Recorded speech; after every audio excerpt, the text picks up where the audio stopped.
人多话就多，30人讲5色话。台中丰原分局一个生做真水的查某警察叫做廖依华，本来是钢琴的老师，落尾改读做警察。伊身高171公分，体格真好，伫台中警察界嘛不了有名声。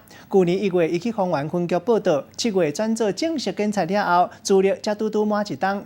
结果就有人讲伊为外勤转到内勤，凉洗啊凉洗，互其他的警察怀疑讲伊食饭食大碗公，做工课闪西风，敢讲是有顶死日咧互伊。丰原分局嘛赶紧出来驳回，讲廖依华共款是外勤，无调内勤，讲一切拢是误会。有动！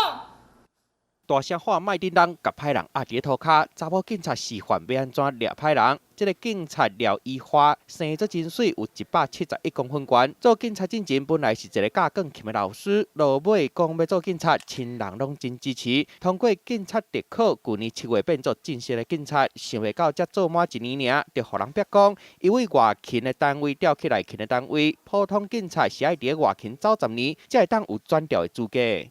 他没有调内勤。他还是每天受训完，还是要回原单位继续服巡逻等共同勤务。根据了解，廖依华是一线3星的警察，编伫警备队内底。7月底调去丰原分局秘书室，早起8点上班，下晡5点下班，唔免轮班。互别的警察怀疑，唔知影是唔是有虾米人互伊考。每天他有4至6小时在分局秘书室学习，其余的时间会再回原单位。来共同轮服勤务。丰原分局秘书室讲，这届职务的调整是第一期的训练工课，一期是10天，负责新闻协助、网络消息、甲假新闻的澄清。12号训练完了后，就会转去本来单位正常轮班，唔是调去内勤，全部拢有符合相关的规定。记者综合报道。